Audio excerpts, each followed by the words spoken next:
हरिहंत सिद्ध सूर्य उपाध्याय साधु सर्व अर्थ के प्रकाशी मांगलिक उपकारी है। तिनको स्वरूप जान राग दे भई जो भक्ति काय को नमाए स्तुति को उचारी है। धन्य धन्य तिन्हि ते काज सब आज भये कर जोड़े बारे बारे वंदना हमारी है। मंगल कल्याण सुख सो हम चाहत है। हो मेरी ऐसी दशा जैसी तुम धारी है। हो मेरी ऐसी दशा जैसी तुम धारी है। हो मेरी ऐसी दशा जैसी तुम धारी है। क्षत्र चूड़ामणि नामक यह ग्रंथ जीवनधर स्वामी का वैराग्य उत्तर उत्तर वृद्धिंगत होता चला गया। सारे जगत की विभूति और वैभव को उन्होंने तृण के समान भी नहीं गिना। हम तो ऐसा समझते थे तिनके के जैसा जान करके छोड़ दो, लेकिन यहाँ तो आचार्य देव कहते हैं तिनका भी कीमती होता है। तिनके से भी कई चीजें बन जाती है, तिनका भी उपयोग में लिया जा सकता है। यहाँ तो कह रहे हैं तिनके जैसा भी उपयोगी नहीं है। ऐसा जानकर सारे जगत के पदार्थों से वे विरक्त हो गए। और सच्चाई यही है कि जब किसी व्यक्ति को अमृत मिल जावे तो फिर वो कड़वी वस्तु का सेवन क्यों करेगा। जब किसी व्यक्ति को कोई बहुमूल्य चीज की प्राप्ति हो जावे तो फिर वो व्यक्ति पुरानी चीज की तरफ परवाह नहीं करता, ध्यान नहीं करता। और यदि फिर भी कोई परवाह करे तो इसका मतलब वो समझ नहीं रहा है कि मिला क्या है। आपने वो घटना ऐसी सुनी होगी, नगर के राजा की मृत्यु हो गई और राजा की मृत्यु हो जाने पर उसका कोई उत्तराधिकारी न होने की वजह से सभी मंत्रियों ने इस बात का निर्णय किया कि जो पहला व्यक्ति मिलेगा नगर के बाहर दरवाजा खुलते ही जो कोई भी पहला व्यक्ति मिलेगा उसे राजा बना दिया जाएगा। सुबह दरवाजे खुले और दरवाजे खुलते ही एक भिखारी अंदर आ रहा था, पकड़ करके ले आए, राजा बना दिया उसको, क्योंकि निर्णय किया था सबने मिलकर के कि जो पहला मिलेगा उसे राजा बना देंगे। अब वो लाया गया, उसे तैयार किया गया, फटे पुराने कपड़े उसके हटाए गए, नए नए कपड़े पहनाए गए, सारे जेवर सब उसको सज धज करके, क्योंकि उस पर सिंहासन पर विराजमान करना है। ये सब होते हुए उसे वो अपने पुराने जो फटे कपड़े थे उन्हें समेट करके पोटली बांध करके रख रहा था। तो उससे कहा ये क्या कर रहे हो तुम? कि नहीं बाद में काम आएंगे। नहीं, आप राजा बन गए हो, आप राजा बन गए हो, तुम्हें राजा बना दिया गया है, अब किसी चीज की जरूरत नहीं है। बोले हाँ मैं समझ गया, अभी तो नहीं है, लेकिन जब वहां से उतरूंगा ना तो दोबारा काम आएंगे।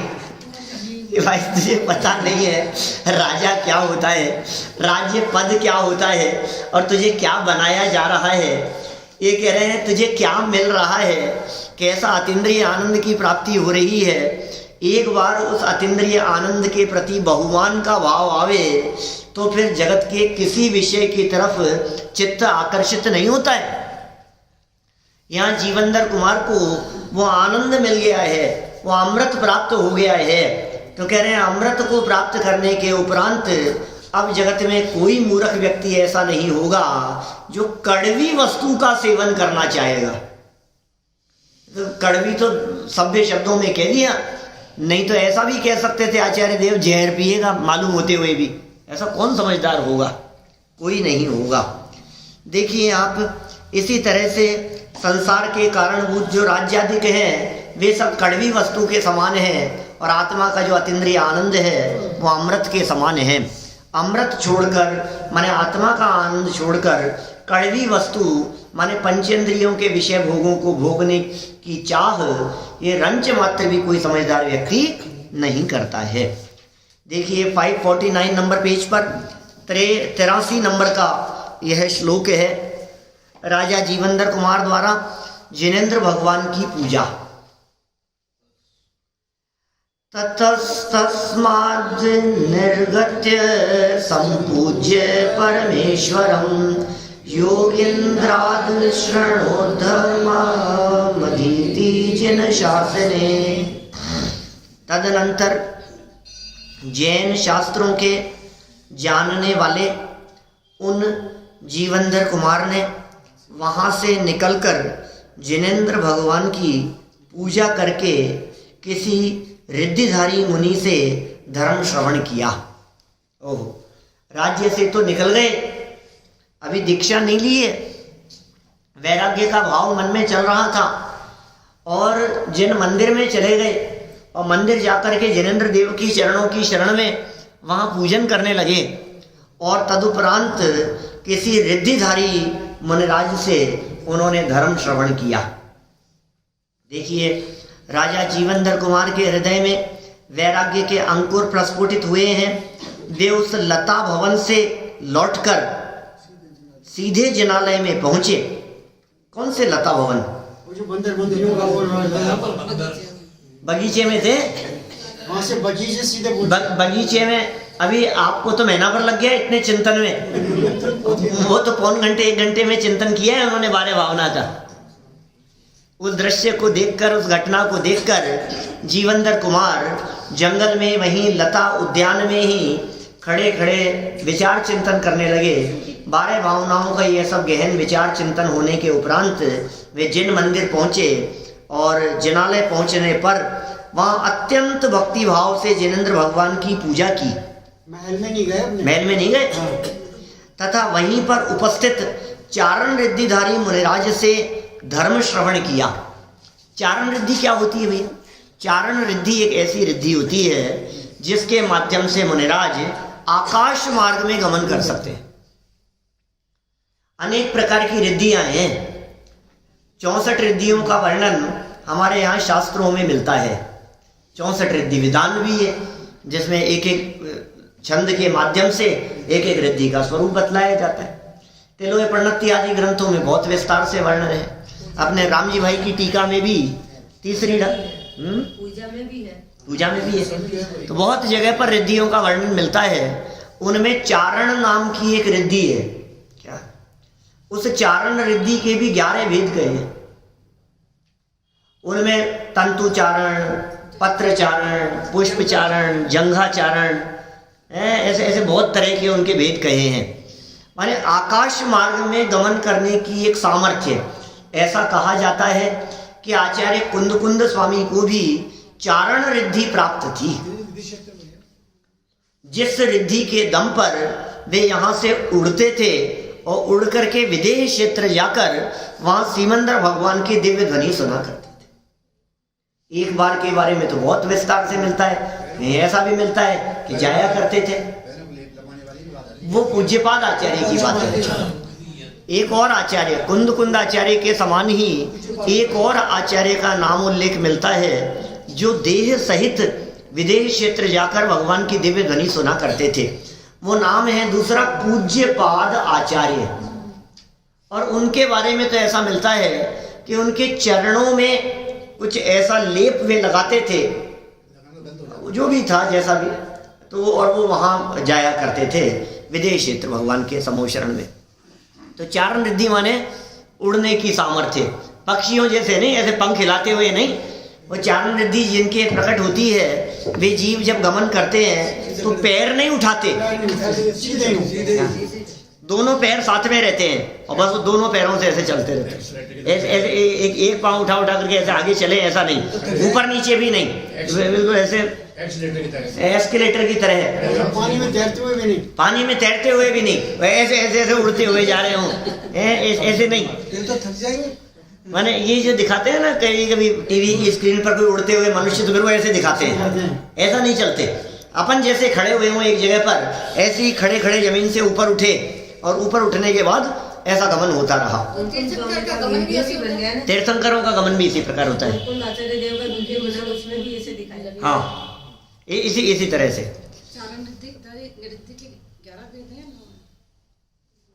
9 है क्या? 9 होंगे भाई, है ना? ठीक, विक्रिया के 11 है।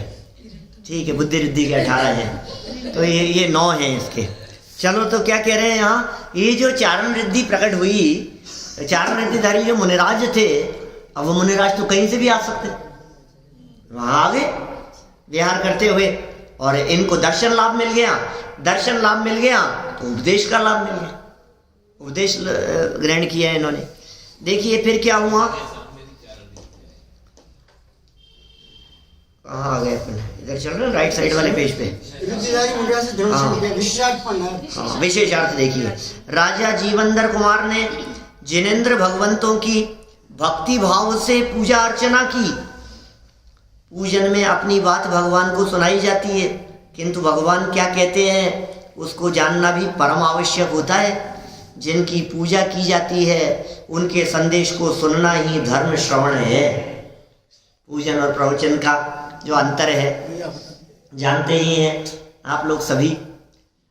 पूजन में भगवान को अपनी बात कही जाती है, प्रवचन में भगवान की बात सुनी जाती है। भक्त भगवान के सामने रोजाना वही शांति पाठ, रोजाना वही विनय पाठ, रोजाना वही महार्घ है, और पूजाएं भी नई नई भी करते हो तो भी रिपीट तो होती ही है। क्या माने, वही बात भगवान के सामने कही जाती है, और जो बात भगवान को कही जाती है वे बात भगवान जानते हैं कि नहीं जानते। अपना जो दुखड़ा भगवान के सामने सुनाया जा रहा है, तुमको बिन जाने जो कलेश पाए सो तुम जानत जिनेश। पशु नारक नर सुर गति मंझार, भवदर धर मरो अनंत बार। करते नहीं हो आप लोग पूजा, ये वाली लाइनें याद नहीं है? नहीं, बहुत हो गई। क्या कितना सुंदर बात कही है, हे भगवान तुम्हारे को बिन जाने हमने जो कलेश पाए हैं उनको तुम सब जानते हो। क्या भगवान आप सब जानते हो, हे प्रभु आपके ज्ञान का विषय सब बन रहा है। हमने कहाँ पशुओं में, नरक नारक आदि गतियों में हमने कैसे कैसे भव और दुख उठाए हैं, वो सब तुम जान रहे हो। अरे सकल के क्या है, ठीक है, ये भी याद नहीं है। दर्शन स्तुति भी, ये क्या हुआ? लेकिन वो कल जो बात कह रहे थे ना, धुन बदल जाती है तो शब्द ख्याल नहीं, ऐसा ही है। तो देखो कितनी सुंदर बात कह दी, हे भगवान आपको बिना जाने हुए हमने जो कुछ भी कष्ट पाए, क्लेश उठाए, दुख उठाए, ये सब आप जानते हो। आपसे कोई बात छिपी नहीं है। तो फिर भाई मैं सब जानता हूं, फिर भी तू रोज रोज आके सुनाता क्यों है? देखो अब ये भगवान को पूरी बात सुनाए, और फिर सुनाने के बाद हमारे यहाँ कई लोग ऐसे हैं जो ये कहते हैं कि नहीं नहीं प्रवचन के लिए तो टाइम नहीं है, पूजन कर लेंगे आगे, पूजन कर लेंगे आगे, प्रवचन के लिए टाइम नहीं है। तो तुमने भगवान को तो खूब सुनाया, अपना दुखड़ा सुनाया, अब उस दुख को मिटाने का उपाय बताया जा रहा है। वो सुनना चाहते हैं क्या सो नहीं जानता है, बोलो। अब अभी वो सुनना नहीं चाहता है, उसके लिए हमारे पास में टाइम नहीं है। भाई तेरे संकट तो भगवान की बात सुनने से मिटेंगे, भगवान को अपनी बात सुनाने से नहीं। भैया आज तक भक्ति में, स्तुति में खड़े होकर के, हाथ जोड़ करके भगवान के सामने सब अपनी अपनी बात सुनाई ना। अब भगवान उस दुख को मिटाने का उपाय बतला रहे हैं, सब जानते हैं। और वो कहाँ बतला रहे हैं? वो शास्त्र के माध्यम से बतला रहे हैं, वो उनके उपदेश के माध्यम से बतला रहे हैं, वो प्रवचन के माध्यम से बतला रहे हैं। तो वो सुनो ना बैठ करके, ही नहीं बस सुना दिया अपन ने तो भगवान को, भगवान जाने निपटेंगे, वो कुछ ना कुछ करेंगे। हे भगवान तुम्हें सब कुछ करना है। डॉक्टर को सुनाते हैं, डॉक्टर की न सुनते तो इलाज कभी होगा? कभी नहीं होगा, कभी नहीं होगा। डॉक्टर को बोलते हैं दवाई सब मालूम है तू क्या बोल रहा है। और डॉक्टर को जाके आधे आधे घंटे तक सुनाए सारी बात, बाहर निकल के और डॉक्टर कुछ बोलना चाहे नहीं पहले सुनो मेरी बात। ऐसा होता है, ऐसा कब्ज रहती है, भोजन का मन नहीं होता है, खाने की इच्छा नहीं होती है, सर भारी भारी रहता है, रात को नींद नहीं आती है, बहुत परेशान रहता हूँ, हाथ पाँव में दर्द ही रहता है, ऐसा महसूस होता है जैसे थकान ही थकान लग रही हो, सोने का मन करता है, कुछ काम में मन नहीं लगता है, बहुत आधे घंटे तक अपनी सारी रामायण सुनाता रहा। किसको? डॉक्टर। डॉक्टर ने कहा ठीक है मैं सब समझ गया, अब सुनो मेरी बात। अरे डॉक्टर साहब बहुत टाइम हो गया, अभी तो चलता हूँ, कल आऊंगा आपके पास में। ठीक है, डॉक्टर ने कहा भी नहीं सुन रहा है तो कोई बात नहीं। दूसरे दिन फिर आया और आधे घंटे तक वही बात रिपीट करी जो पहले दिन की थी। सेम टू सेम बात। पूजा में क्या करते हो आप? यदि कोई व्यक्ति देवशास्त्र गुरु की समुच्चय पूजन यदि करता है तो रोजाना वही पूजन करता है, रोज वही पूजन करता है, रोज वही अर्घ चढ़ाता है। पहले 24 भगवान को चढ़ाएगा, फिर आदिनाथ भगवान को चढ़ाएगा, फिर पद्मप्रभ भगवान का नंबर नहीं लगा तो कोई बात नहीं, चंद्रप्रभ का नंबर लग जाएगा। हम रोजाना, यहाँ तक कि बोलो जो जय बोलते हो आप लास्ट में, वो भी उन्हीं भगवान की बोलते हो जो रोजाना जिनकी बोलते हो। वो भी नहीं बदलेंगे, सामने वही भगवान है, क्या करे। तो, लेकिन वही रिपीट होता है ना, रिपीटेशन ही तो होता है। आधे घंटे तक वही बात सुनाई मास्टर साहब दोबारा डॉक्टर को, जबकि उनको मालूम है बात। और फिर डॉक्टर ने कहा कि अब सुन मेरी बात, देख इलाज बतलाता हूँ। डॉक्टर साहब अभी तो नहीं, कल आऊंगा। रोज रोज यही हो रहा है, कभी तो उनकी बात सुनो भाई। ये कह रहे हैं यहाँ कितनी सुंदर बात कह दी है, पूजन में अपनी बात भगवान को सुनाई जाती है, किंतु भगवान क्या कहते हैं उसको जानना भी परम आवश्यक है। क्या कहा है भगवान ने, क्या कहते हैं भगवान, वे भगवान कैसे बन गए हैं, वे पूज्य कैसे हो गए हैं, वे तीन लोक के नाथ कैसे बन गए हैं। अरे उनकी सुनो तो काम चलेगा। अध्यापकों को अपनी सुनाओ और अध्यापक की ना सुनो तो काम नहीं चलेगा। बड़े बड़े लोगों से काउंसलिंग करने के लिए जाओ और उनको अपनी तो सुनाओ और उनकी नहीं सुनो तो क्या होगा। कोई आईएएस ऑफिसर के पास में जाओ और तुम आईएएस की तैयारी कर रहे हो तो तुम उनकी सुनो, उन्होंने कितना स्ट्रगल किया, उन्होंने किस तरह से पढ़ाई की, उन्होंने किस तरह से नोट्स बनाए, उन्होंने किस तरह से मेहनत की, वो सब उनकी सुनो तभी तो भला होगा। तो हमें क्या करना है, जिस पंथ चले भगवंत वही आचरना, परमेष्ठि तुम्हारा शरणा। क्या अब लिया सिद्ध, परमेष्ठि तुम्हारा शरणा। जिस पंथ चले भगवंत, वो पथ मुझे आचरना है, उस पथ पर मुझे चलना है, उस मार्ग पर मुझे चलना है। तो वो सुनो तो सही, वो किस मार्ग पर चले। वो जिस मार्ग पर चले हैं वो मार्ग बाहर का नहीं है, वो मार्ग अंदर की तरफ से है, और वो मार्ग वहां नहीं मिलेगा, वो मार्ग भीतर मिलेगा। मैंने अभी वहां भी कही, केवल ज्ञान कल्याणक के दिन भी मैंने कहा 8-8 घंटे भगवान की दिव्य ध्वनि सुनते हैं, कम से कम है साहब 7 घंटा 12 मिनट मिनिमम है भगवान की दिव्य ध्वनि समूह शरण में।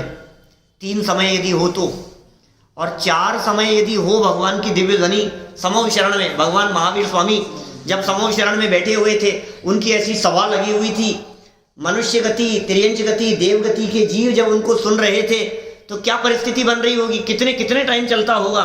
4 समय यदि उनका उपदेश होता हो तो 9 घंटा 36 मिनट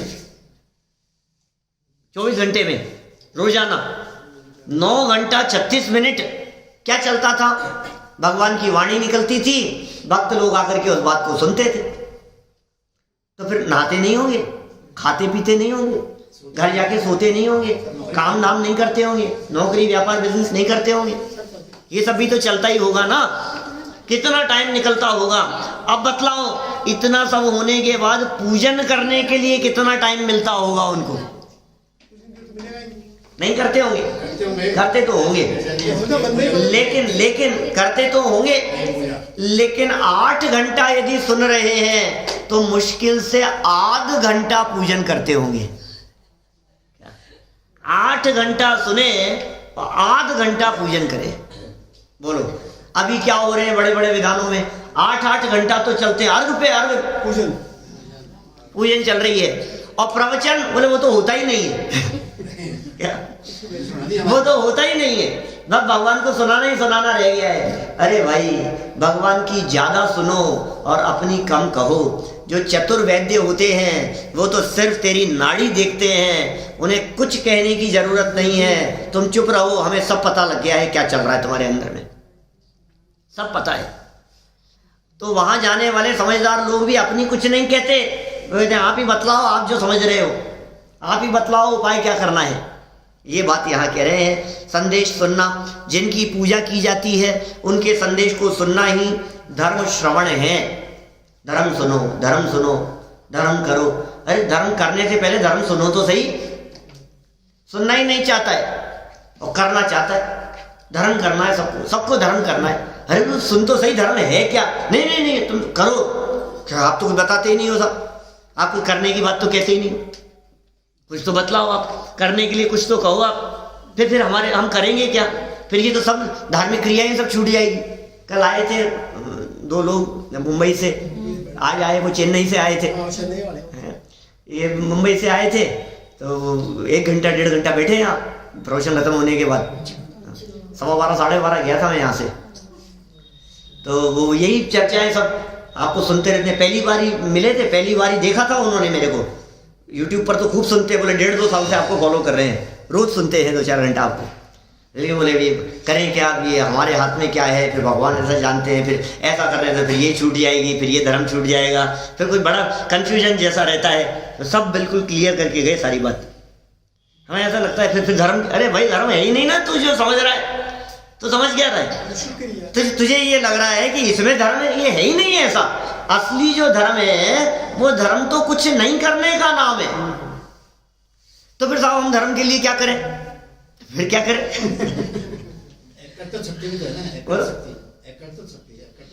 अकर्तृत्व शक्ति है तेरे में, अभोक्तृत्व नाम की शक्ति है।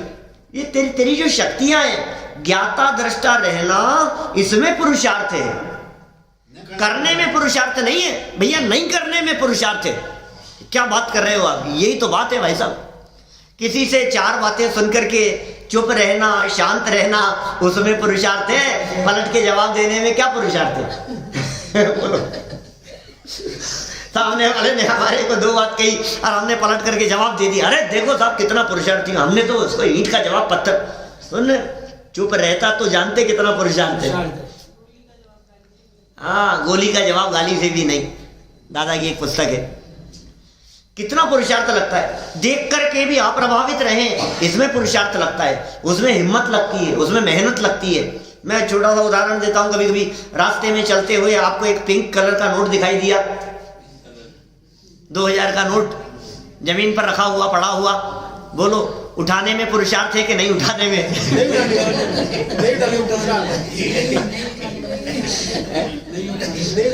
बोलो उठाने में पुरुषार्थ है या नहीं उठाने में? उठाने में देखो, उठाने में आपको झुकना पड़ेगा, चारों तरफ देखना पड़ेगा, हाथ नीचे करेगा, कमर टेढ़ी करेगा, कितना सब कुछ करना पड़ेगा। और नहीं उठाने में क्या करना पड़ा तुम्हारे को? लेकिन नहीं उठाना जो है उसमें बहुत पुरुषार्थ लगता है। क्या माने, परिस्थिति और घटना को देख करके भी मन में उसके प्रति विकार भाव नहीं आवे, मन में उसके प्रति संकल्प विकल्प ना चले, ज्ञाता दृष्टा भाव से रहे, सहज ज्ञाता भाव से जाने देखे। इसमें कितनी मेहनत लगती है। सामने वाले गालियां देते रहें और हम शांत भाव से मुस्कुराते रहें, ये कितना पुरुषार्थ लगता है उसमें। केवल ज्ञान ले लिया, कमट पत्थर बरसाता रहा, ओले बरसाता रहा, और ये शांति से कुछ नहीं, अपने स्वरूप में मग्न ज्ञाता दृष्टा भाव से देखते रहे। केवल ज्ञान। ये सारे जितने मुनिराज दिखाई देते हैं, जितने दृश्य दिखाई देते हैं, ये सब क्या है? ये यही तो है, ये सहजता है। क्या ये कैसी सहज निधि है?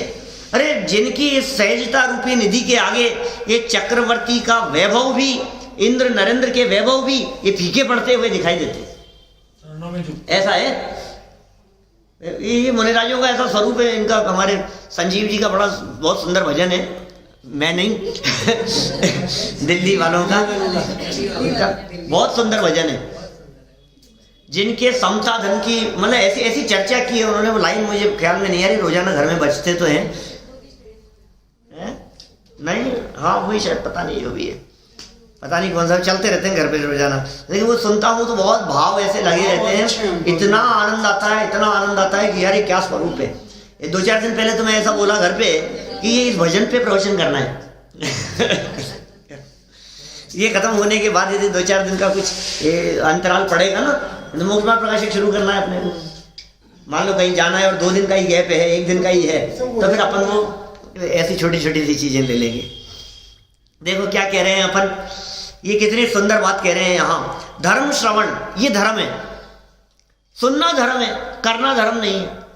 ऐसा लगता है करो, ऐसा लगता है ऐसा करो वैसा करो कर। बहुत अच्छे सुंदर सुंदर प्रश्न किए उन्होंने, मैंने वो बहुत सुंदर चर्चा हुई उनके साथ में, और प्रैक्टिकल बातें थी सारी। ऐसा होता है, ये ऐसा करेंगे, ऐसा करें, ऐसा होना चाहिए, इस तरह का होता है, तो फिर ये या ये, इन दोनों में से क्या करें, ऐसे बहुत सारी चर्चाएं। देखो क्या कह रहे हैं आगे, सुनना श्रवण धर्म है, अतः पूजा के उपरांत धर्म श्रवण का कार्य होना सहज ही है। किसके लिए? ज्ञानियों के लिए। ज्ञानियों के लिए सहज है कि भाई अब मैंने आपको तो सुना दी प्रभु, अब आप सुना दो। क्या बता दो। मुझे ध्यान है, मैं यहाँ, बहुत पुरानी बात है, 1993 के आसपास की बात होगी, 93-94 की।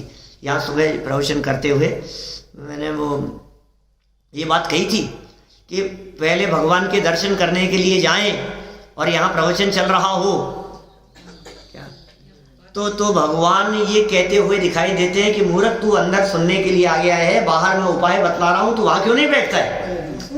क्या ये तब की बात कह रहा हूँ, शायद उसके बाद में मैंने रिपीट आज ही की होगी, इतने सालों बाद में। बारिल साहब ने भी बताया हैं? बारिल साहब ने भी यही बात बताई। हाँ, ये तो, लेकिन विधि तो ये है कि दर्शन पहले करें। जल्दी आओ ना, क्या पहले आपने जो इनकी है ना चर्चा शतक, प्रवचन से पहले आओ आप। क्या उसमें उन्होंने प्रश्न उठाया और उन्होंने ये कहा कि धर्म श्रवण करने के लिए प्रवचन, भाई 2 चीजें चल रही है, एक तरफ प्रवचन चल रहा और एक तरफ जिनेंद्र देव। तो उन्होंने कहा कि पहले जिनेंद्र देव के दर्शन करना ये योग्य है। 10 मिनट जल्दी नहीं आ सकता क्या? क्या 10 मिनट जल्दी आओ, अगर पहले यदि तुम्हारा व्याख्यान छूटता है, प्रवचन छूटता है, 10 मिनट जल्दी आओ। तो कहते हैं पहले दर्शन करो। हाँ, इसमें मैं ये कह सकता हूँ कि दर्शन करो, लेकिन जिस भक्ति भाव से और जिस बहुमान पूर्वक तुम 15 मिनट लगा करके करना चाहते हो, तुम एक बार भगवान के हाथ जोड़ के अष्टांग नमस्कार करके आ जाओ, फिर सुन लो, फिर बाद में आराम से दर्शन करो। फिर क्योंकि जिनकी वाणी सुनना है तुम्हारे को, उनके प्रति पहले दर्शन का बहुमान का भाव नहीं आवे तो तू क्या वाणी सुनेगा। तो पहले जिनेंद्र देव के दर्शन, उन्होंने ऐसे बहुत सुंदर सुंदर चर्चाएं की उन्होंने चर्चा शतक में, माने बहुत सुंदर, यहीं बैठ करके लिखी गई होगी शायद मेरे ख्याल से, क्योंकि वो यहाँ उन्होंने बहुत काम किया, टोडरमल जी के साथ साथ भी यहाँ रहे। देखिए, खैर धर्म श्रवण का कार्य सहज ही होता है। भव्य जीव को धर्म श्रवण के भाव हों और उसे धर्म सुनने को ना मिले, यह असंभव है। तो भाव तो बना, तो क्या सोच रहा है, अरे साहब मेरी तो बहुत इच्छा है, होता ही नहीं है, मेरी तो बहुत इच्छा है, कहीं मिलता ही नहीं है। सब मिलता है। विदेशों में ऐसे ऐसे नगरों में इस तरह के लोग मिलते हैं, वो ये कहते हैं हमारी बहुत इच्छा थी कि कोई सुनाने वाला मिले, कोई सुनाने वाला मिले, और अभी देखो टेक्नोलॉजी ऐसी आ गई है कि खूब सुनने को मिलता है, जिसको चाहो उसको सुनते हैं। ये कैसा लाभ बनने लग गया है। तो यदि तेरी इच्छा है तो तेरे पास में सब सुविधाएं हैं क्या, और यदि तेरी इच्छा नहीं है तो फिर कुछ नहीं है। फिर तो क्या, तेरी इच्छा होगी तो तेरे को व्यवस्था मिलेगी ही मिलेगी, अवश्य मिलेगी, क्योंकि अंदर में तीव्र इच्छा चाहिए। देखो, जब पात्रता जागृत होती है तो आसमान से समझाने वाले उतर जाते। 4 नृत्यधारी मुनिराज यहाँ जीवंदर कुमार को समझाने के लिए आ गए, और वहाँ शेर की पर्याय में 2 मुनिराज आकर के समझाने, उपदेश देने के लिए आ गए। अंदर में पात्रता जगेगी, अंदर में तीव्र भावना होगी तो काम हुए बिना नहीं रहेगा। तुझे इस बात का इंतजार नहीं करना पड़ेगा, अरे कोई मिलता ही नहीं है, कोई मिलता ही नहीं है। भावना भाव जरूर मिलेगा, भावना भाव जरूर होगा, काम अवश्य होगा। मंदिर बनाने की भावना भाव, प्रतिमा विराजमान करने की भावना भाव, शिविर लगाने की भावना भाव, आयोजनों की भावना भाव, लाभ लेने की भावना भाव, सम्यक दर्शन की भावना भाव, वेद विज्ञान की भावना भाव। अरे अमृतचंद्र स्वामी तो कहते हैं तब तक ये भावना भाव जब तक ज्ञान ज्ञान में नहीं समा जाए, तब तक भावना भाव। 130 नंबर कलश। भाव ये वेद विज्ञान विधम अच्छिन्धार्य तावद यावत पराच्युत्वा ज्ञानम ज्ञाने प्रतिष्ठते। ज्ञान ज्ञान में स्थिर नहीं हो जाए, भावना तो भावना भावनाशिनी। भावना बहुत बड़ा रोल प्ले करती है लाइफ में। तुम्हारी भावना ही नहीं दिखती है, इसका मतलब वर्तमान में तुम्हारी अंदर में इतनी तीव्र भावना नहीं है। भावना होती है तो काम होगा ही होगा। ये कह रहे हैं यहाँ असंभव है, असंभव है कि तुम्हारे को योग ना मिले, असंभव है कि तुम्हारे को सुनने का प्रसंग न बने, मिलेंगे सुनाने वाले। यह अतः जीवंदर कुमार को चारण रिद्धिधारी मुनिराज से धर्म श्रवण का सहज ही योग मिल गया। धर्म श्रवण से धर्म ज्ञान में निर्मलता। लो सुनो अब ये उन्होंने क्या सुना था, क्या निर्मलता आई और कैसे कैसा हुआ, हमारे ज्ञान में हो रही है कि नहीं? जीवंदर स्वामी के ज्ञान में तो हो गई है। धर्म श्रुतेर्बुभुवायं धर्म विद्योति निर्मल अत्युत्कटो हि रत्नांशु विकट कर्मणा। फिर धर्म का स्वरूप सुनने से ये राजा जीवंदर कुमार अत्यंत निर्मल धर्म विद्या के जानने वाले हो गए। ओह, ये अत्यंत निर्मल धर्म विद्या के जानने वाले हो गए। पहले भी जानते तो थे ही, लेकिन देखो बार बार जब इन बातों को सुनते हैं तो चोट पड़ती है। बार बार क्यों सुनना? कभी ऐसा भी अरे वही तो बातें, अब ये तो वही बात है, अब क्या है, ठीक है। अरे टोडरमल जी कहते हैं इन बातों को सुन करके तुझे ऐसा भाव आना चाहिए कि मुझे तो इन बातों की खबर ही नहीं थी, आज तो ये नई बात सुनने को मिली। आपको ऐसा लगता है, ऐसा फील होता है आपको? यहाँ से उठने के बाद ऐसा लगता है अरे सब वही तो बातें हैं ना, वही वही वही वही घुमा फिरा करके वही बात बोलते हैं, क्या है, कोई दम तो है नहीं। अब क्या सुने, क्या आप क्यों नहीं आ रहे बात कर? अब वही है, अब सुन लिया, अब कुछ और इससे ज्यादा कोई नई बात है वो तो आए हम, अब सुन तो लिया ही हमने। ये कह रहे हैं भाई तेरा ये धर्म श्रवण सुनने से तेरे परिणाम निर्मल होते हैं, परिणाम भीगते हैं, चित्त निर्मल होता है। धर्म विद्या और विशेष जानने से तेरे भाव भूमि तैयार होती है, दृढ़ता आती है। बार बार चोट पड़नी चाहिए। माने समझ लीजिए आप पानी गिर रहा है कहीं किसी जगह पर और हमने ये कहा कि सुनो ये जो है ना, ये नदी बराबर पानी, समुद्र बराबर पानी, ये यहाँ से ढोल दो, एक घंटे में सारा सब निकल जाए। 12 घंटे के अंदर पूरा का पूरा पानी यहाँ से बहा दो, हजारों लीटर पानी यदि 2-4 घंटे के अंदर पूरा बहा दिया जाए तो मैं आपसे पूछता हूँ जिस जगह पानी गिरा है उस जगह पर कितना निशान पड़ेगा? जगह बनेगी रंच मात्र भी नहीं। 2-5 घंटे में क्या होने वाला है? कुछ नहीं होगा, कुछ नहीं होगा। और किसी नल से एक एक बूंद करके टपकती हो क्या, और निरंतर सिर्फ एक बूंद, एक ड्रॉप, नल खुला नहीं है सिर्फ एक बूंद गिर रही है, लेकिन नॉन स्टॉप है, रोजाना है, निश्चित अंतराल से, एक सेकंड के अंतराल से गिर रही है, हर 1 सेकंड बाद में गिर रही है। तो वो निरंतरता उस जगह पर छेद कर देगी, उस जगह पर निशान कर देगी, उस जगह पर अपना प्रभाव छोड़ देगी। ये है निरंतरता का प्रभाव, ये है धारावाहिकता का प्रभाव। आप सोचो 10 दिन में आकर के कर लिया और काम हो जाएगा, 10 लक्षण में कर लिया, महीने भर में कर लिया, चौमासे में कर लिया, अष्टमी चतुर्दशी के दिन आकर के कर लिया, कुछ नहीं होगा। रोज चाहिए, रोजाना चोट पड़नी चाहिए, बार बार चोट पड़नी चाहिए, बार बार पढ़नी चाहिए। हम बच्चों को कहते हैं महीने भर कर लिया, परीक्षा के दिनों में कर लिया, कुछ दिनों में कर लिया, एक साथ कुछ नहीं होगा। एक कदम रोजाना, रोज एक कदम, रोज एक स्टेप। मुझे बतलाइए ऐसा होता है कभी कि साल भर की रोटी एक दिन खा लेते हो, रोजाना खाते हो? ऐसा होता है कि साल में एक ही दिन कमाते हो? भाई एक ही दिन, अपन तो एक ही दिन दुकान खोलते हैं, बाकी तो 364 दिन खाते हैं। 364 ऐसे नहीं होता है, ऐसे बिजनेस भी नहीं चलता है, ऐसे काम भी नहीं चलता है। निरंतरता चाहिए, निरंतरता का अभ्यास चाहिए। आपको नियमित अभ्यास करना पड़ेगा, रोज पढ़ना पड़ेगा, रोज याद करना पड़ेगा, रोज सुनना पड़ेगा, रोज समझना पड़ेगा, रोजाना चिंतन मनन अभ्यास करना पड़ेगा। करत करत अभ्यास के जड़मती होत सुजान, और रस्सी आवत जात ते सिल पर पड़े निशान। क्या बार बार रोज रोज रस्सी वहां से आ रही जा रही है क्या, तो निशान पड़ जाएंगे। कुएं पे बाढ़ें पड़ जाती है। कुआं जो है, उस कुएं पर बार बार में ऐसे आप देखो निशान पुराने कुएं में सब लोग ऐसे, सब लोग हैं यहाँ जिन्होंने कुएं से पानी खींचा है। हमने भी बचपन में खूब खींचा है।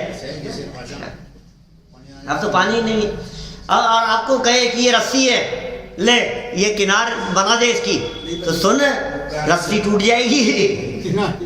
क्या निशान नहीं पड़ेगा पत्थर पे? पत्थर की किनार होती है ना, आप यदि रस्सी से उसके ऊपर करो तो रस्सी रस्सी छिल छिल करके टूट जाती है, रस्सी कट जाएगी भाई साहब, निशान नहीं पड़ेगा। और रोज यदि पानी खींच रहा है रोज रोज क्या, तो वो जमीन कट जाएगी, वो कॉर्नर कट जाएगा उसका।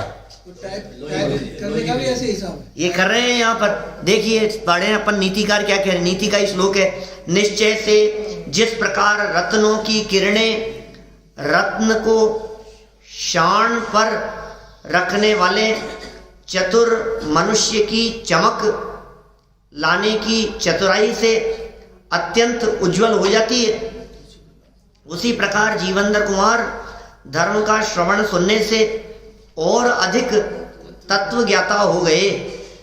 ये क्या कह रहे हैं? रत्नों की किरणें रत्न को शान पर रखने से, कोई अच्छा नहीं घिसने का, उससे चमक बढ़ती जाती है, पॉलिश करने पे और रत्न की चमक बढ़ जाती है, उससे चमक बढ़ जाती है उसकी पॉलिश। तो आप समझ लो ये सब रत्नों के पास के लोग बैठे हैं यहाँ हैं, ये ऐसा ऐसा होता है। तो वो उसकी चमक और लाने के लिए वो चतुराई से करता है व्यक्ति। मनुष्य चतुर होता है, जब चतुर होता है, हाँ होशियार व्यक्ति चाहिए, अत्यंत उज्जवल हो जाता है। उसी प्रकार जीवनधर कुमार धर्म का स्वरूप सुनने से और अधिक तत्व ज्ञाता हो गए। चार रिद्धिधारी मुनिराज से राजा जीवनधर कुमार को धर्म श्रवण का स्वर्ण अवसर प्राप्त हुआ।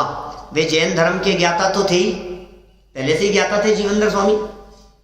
मुनिराज से धर्म श्रवण कर उनका धर्म ज्ञान अत्यंत निर्मल हो गया, क्योंकि स्वभाव से चमकदार रत्न को कोई चतुर जौहरी शान पर चढ़ाकर उसे और घिसेगा, आगे घिसेगा तो उसकी चमक में और अभिवृद्धि ही होगी।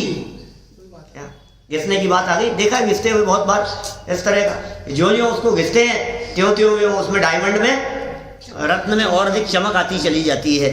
तो जैसे जैसे वो घिसेगा वैसे वैसे चमक आएगी। इसी तरह से तुझे जो तत्व ज्ञान प्राप्त हुआ है, तू उसको जैसे जैसे और घिसेगा धर्म श्रवण करके, वैसे वैसे उसमें और अधिक अभिवृद्धि होगी, निखार आएगा। चलिए एक और श्लोक हम ले लेते हैं, आगे उपकथा और, अभी तो एक कथा और दिख रही है नहीं, आगे 85 नंबर का श्लोक है। राजा जीवनधर कुमार का मुनिराज से प्रश्न, क्या मुनिराज से प्रश्न कर रहे हैं राजा जीवनधर कुमार। पुनश्चारण योगींद्र पूर्व जन्म बुभुत्सया भूपेन परिपृष्टो ये वाचष्टास्य पुराभवम्। क्या कह रहे हैं?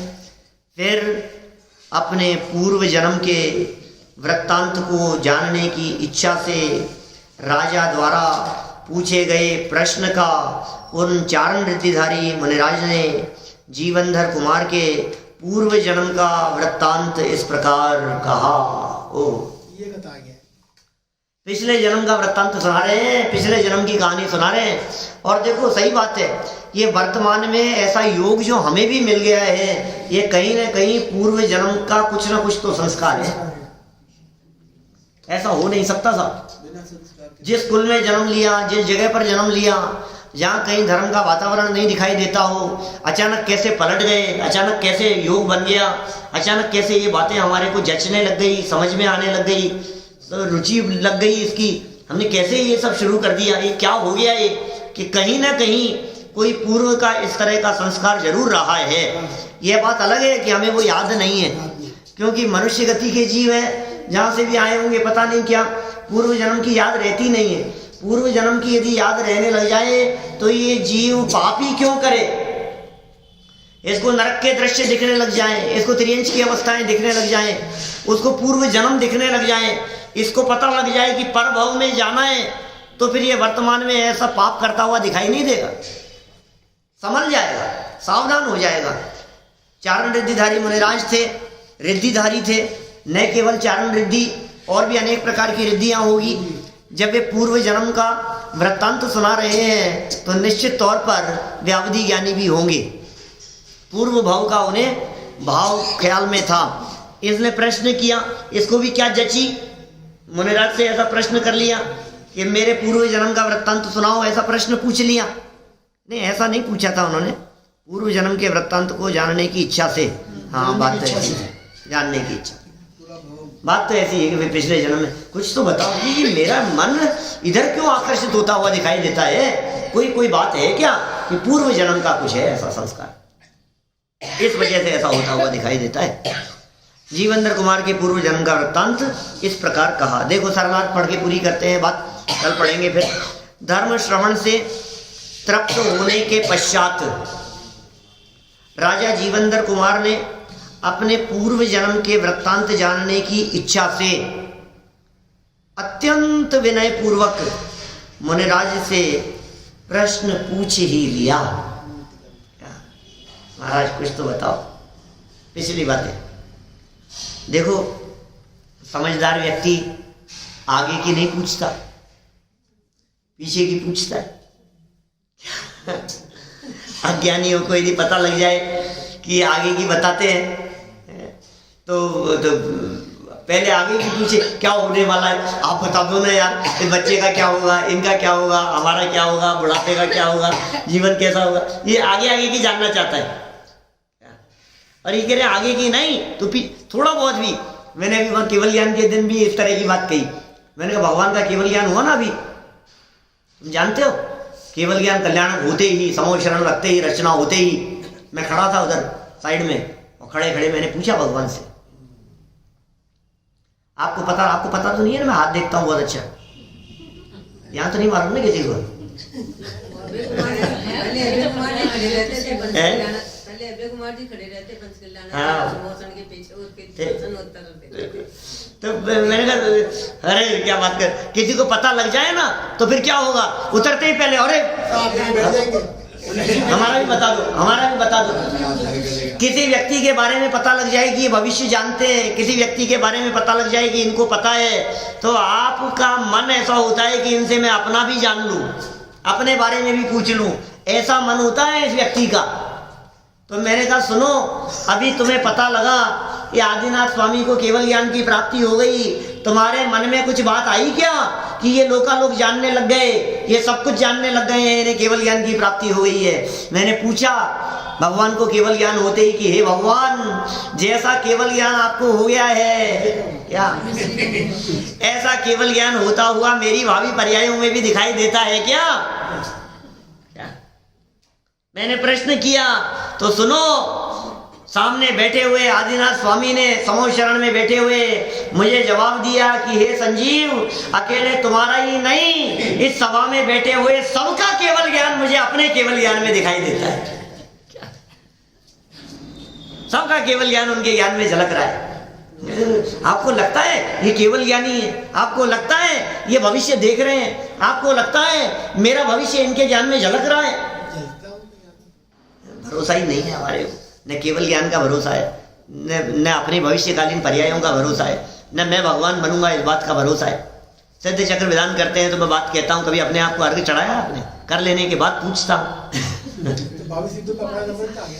चढ़ाते हैं, भावी सिद्धों में अपने आप को भी तो अर्घ चढ़ाता है, ध्यान नहीं देता। लेकिन देखो ये तो पिछली बात पूछ रहे हैं। धर्म श्रवण से तृप्त होने के पश्चात, पूरी बात सुनने के पश्चात राजा जीवेंद्र कुमार ने अपने पूर्व भाव के वृत्तांत जानने की इच्छा से अत्यंत विनय पूर्वक मुनिराज से प्रश्न पूछ ही लिया। निमित्त ज्ञानी मुनिराज ने राजा जीवेंद्र कुमार की जिज्ञासा शांत करने के लिए उनके प्रश्न का उत्तर देना प्रारंभ किया। ये उनके प्रश्न का उत्तर दे रहे हैं, जिज्ञासा शांत कर रहे हैं। अब क्या प्रश्न था और क्या जवाब था, यदि इसकी जिज्ञासा हो तो फिर कल यथा समझ बैठे।